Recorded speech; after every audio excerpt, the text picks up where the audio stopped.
जय हिंद साथियों, कैसे आप सभी। उम्मीद है कि आप सभी स्वस्थ और तंदुरुस्त होंगे और पूरी ईमानदारी से अपनी तैयारी कर रहे होंगे। मैं नेहा स्वागत करती हूँ आप सभी का आपके अपने परिवार लक्ष्यवर्धी। साथियों, आज हमारी हिंदी की क्लास नंबर 22 है और आज की क्लास में हम लोग पढ़ने वाले हैं क्रिया। 22वीं क्लास में हम लोग क्रिया पढ़ेंगे। आप यूपी एसआई, यूपी कांस्टेबल, लेखपाल किसी की भी तैयारी कर रहे हैं जिसमें आपकी हिंदी से क्वेश्चंस बनते हैं, आप सभी के लिए ये क्लास ले सकते हैं। तो साथियों, क्रिया हम लोग पढ़ेंगे। जो आज हमारा टॉपिक है क्रिया है, ठीक। तो देख लीजिए क्रिया क्या होता है। पहले तो ये समझिए क्रिया आपका विकारी शब्द होता है या फिर अविकारी। तो क्रिया होता है आपका विकारी। कैसा? क्रिया आपका विकारी शब्द होता है। विकारी शब्द होता है। क्लियर? विकारी शब्द होता है। अब क्रिया, क्रिया का अर्थ क्या होता है? यानी क्रिया का अर्थ होता है कार्य का होना। क्रिया कार्य का होना। क्रिया का जो शाब्दिक अर्थ होता है, शाब्दिक अर्थ होता है क्या? कार्य का होना, है ना। यदि आपसे पूछ लिया जाए क्रिया का शाब्दिक अर्थ क्या है, तो आप बता देंगे कार्य का होना। क्लियर? अब देखिए क्रिया की परिभाषा। परिभाषा क्या होती है? देखिए, जिन शब्दों से किसी कार्य के होने या करने का पाया जाए, जिन शब्दों से कार्य का होना या करना पाया जाए, उन्हें क्रिया कहते हैं। क्लियर? जिन शब्दों से कार्य का होना पाया जाए उन्हें क्रिया कहते हैं। जैसे सोना, जागना, उठना, बैठना, खाना, पीना, चलना, फिरना, हंसना, रोना, ये सारी क्या है? आपकी क्रियाएं ही तो हैं कि हम जा रहे हैं। जाना क्या हो गया? आपकी क्रिया हो गई, है ना। तो क्या है आपका? जिन शब्दों से कार्य का होना पाया जाए उन्हें क्रिया कहते हैं। कन्फर्म? अब देखिए क्रिया दो प्रकार की होती है आपकी। एक अकर्मक होती है और एक सकर्मक। अकर्मक क्या होती है और सकर्मक क्या होती है, इसे हम लोग पढ़ेंगे आगे, है ना। तो अब क्रिया दो प्रकार की होती है आपके, अकर्मक और सकर्मक। क्लियर? अब देखिए क्रिया का वर्गीकरण। क्रिया का वर्गीकरण, क्रिया को कितने भागों में बांटा गया है ना। क्वेश्चन आपसे पूछेगा क्रिया कितने प्रकार की होती है, क्रिया के प्रकार पूछ लेगा तो आप बताएंगे क्रिया के दो प्रकार होते हैं, एक आपकी सकर्मक और एक अकर्मक। क्लियर?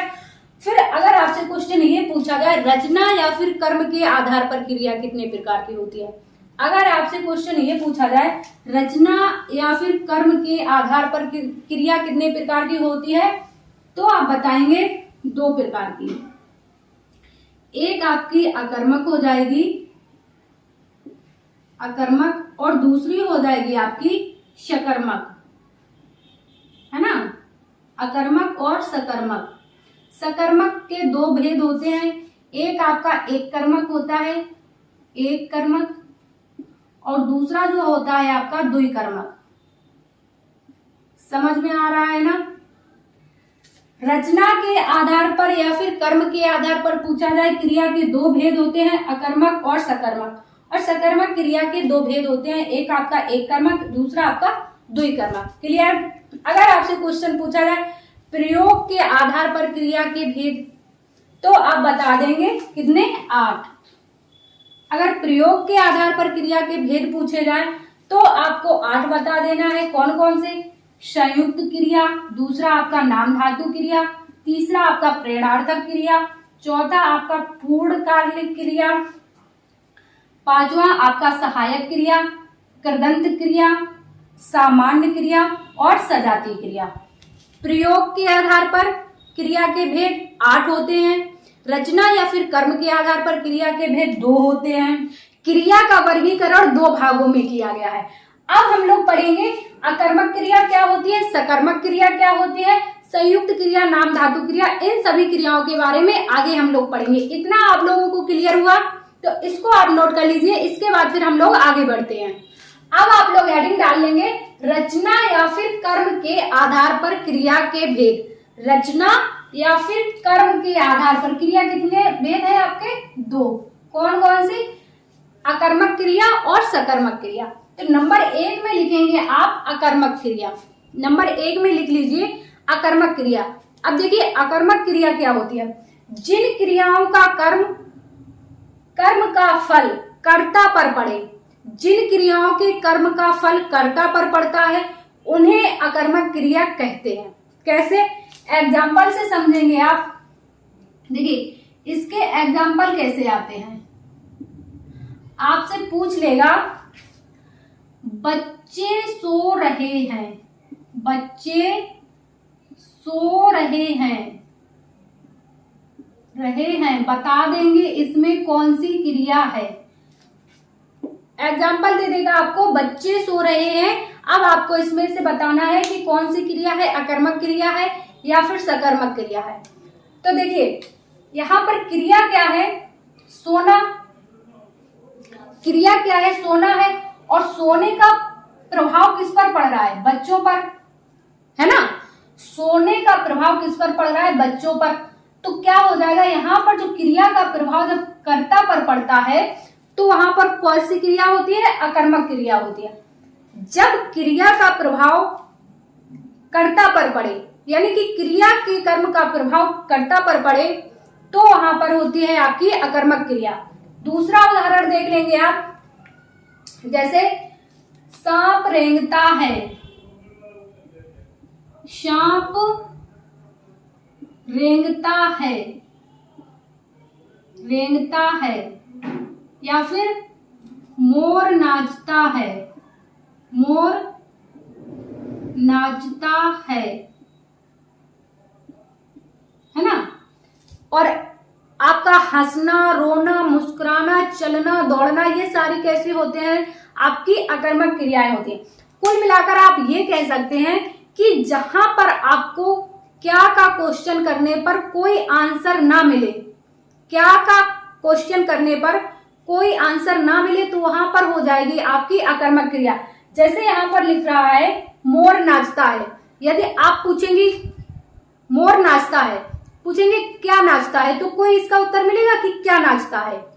मोर नाचता है, नाचना एक क्रिया है। अब क्या नाचता है, ऐसा नाचता है कि वैसा नाचता है, 1 किलो नाचता है, 2 किलो नाचता है ना। तो ऐसा तो कुछ आंसर मिलेगा नहीं आपको। जैसे कि सो रहा है, तो क्या सो रहा है, इसमें कोई आंसर मिलेगा कि क्या सो रहा है। सोना भी एक क्रिया है आपकी, तो उसका ये थोड़ी ना होता है कि क्या सो रहा है, कुछ भी सो रहा है क्या। तो जहां पर आपको क्या का आंसर करने पर उत्तर ना मिले, वहां पर हो जाएगी आपकी अकर्मक क्रिया, है ना। ये उदाहरण लिख लेंगे आप। एक हो जाएगा, इसमें बहुत बार पूछा जा चुका है, पक्षी आकाश में उड़ते हैं, पक्षी आकाश में उड़ते हैं, है ना। पक्षी आकाश में उड़ते हैं, तो क्या हो जाएगा, इसमें भी आपकी अकर्मक क्रिया हो जाएगी। क्लियर, अकर्मक क्रिया अच्छे से समझ में आई, क्लियर।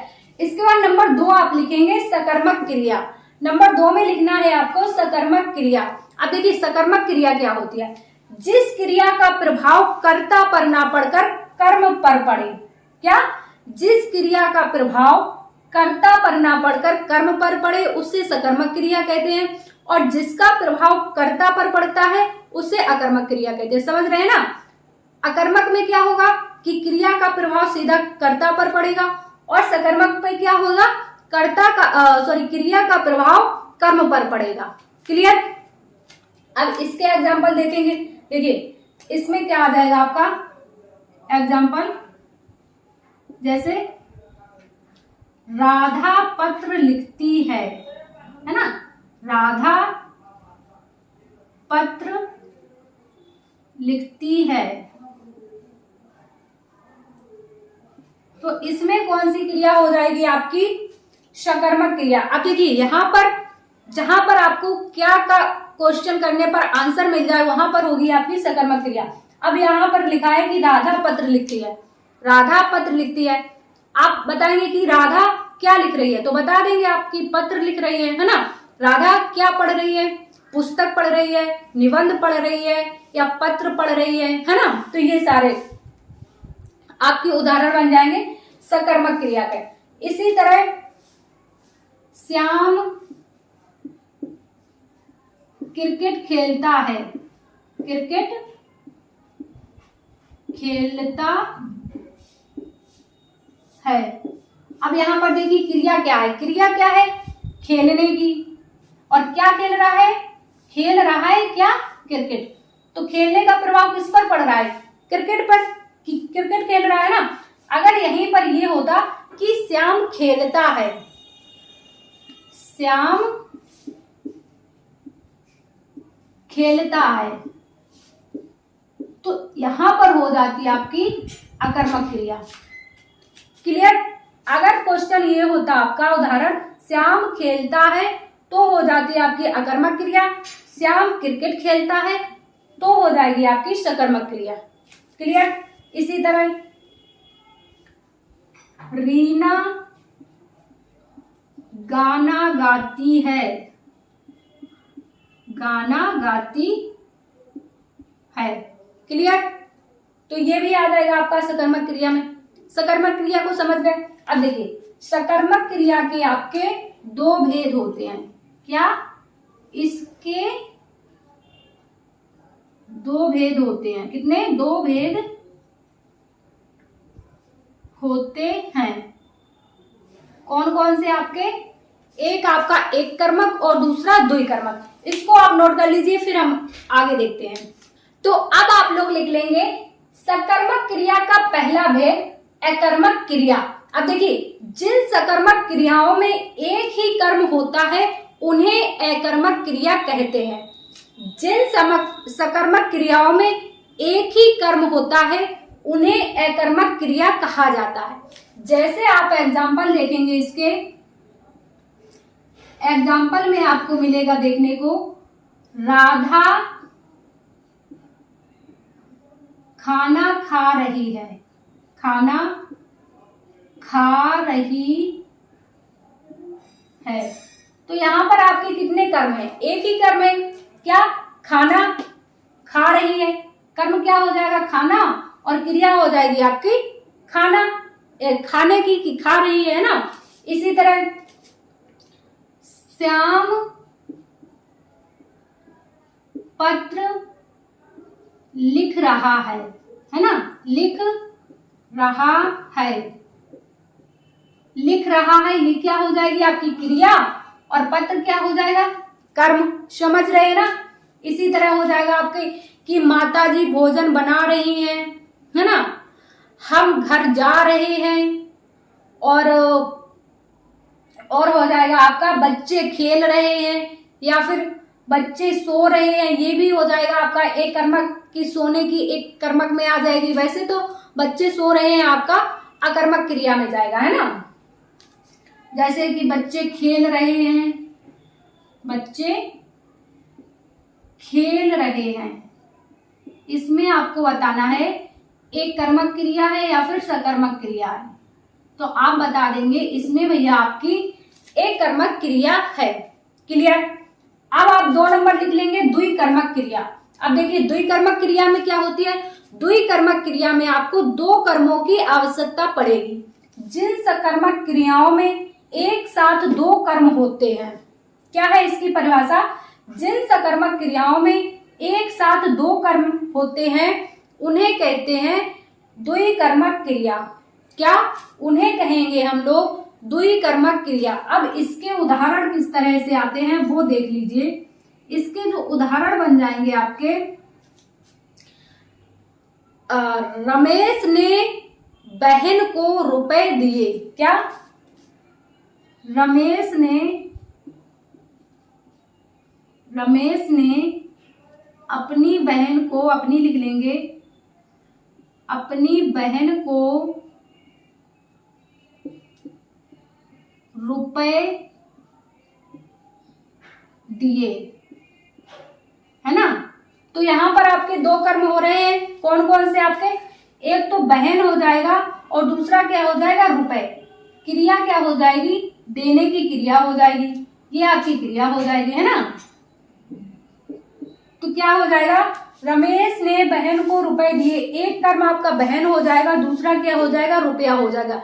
इसी तरह मालिक ने नौकर को काम दिया, है ना। मैनेजर ने कर्मचारियों को वेतन दिया, है ना। मालकिन ने दासी को कपड़े दिए। यही सारे आपके बन जाएंगे द्विकर्मक क्रिया में, है ना। क्या? मैनेजर ने कर्मचारियों को वेतन दिया।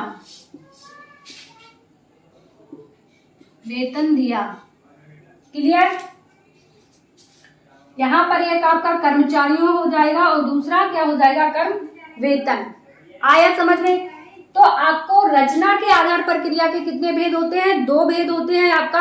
एक अकर्मक होता है, दूसरा सकर्मक होता है। सकर्मक क्रिया के भी 2 भेद होते हैं, एक आपका एकर्मक और दूसरा द्विकर्मक। क्लियर?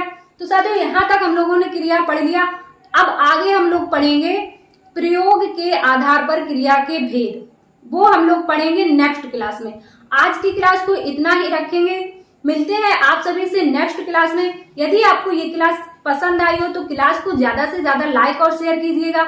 यदि आपके मन में कोई डाउट है, कोई क्वेश्चन है, तो आप कमेंट्स कर सकते हैं। तो साथियों मिलते हैं आप सभी से अगली क्लास में। जब तक के लिए स्वस्थ रहिए, मस्त रहिए, अपनी तैयारी करते रहिए। जय हिंद साथियों।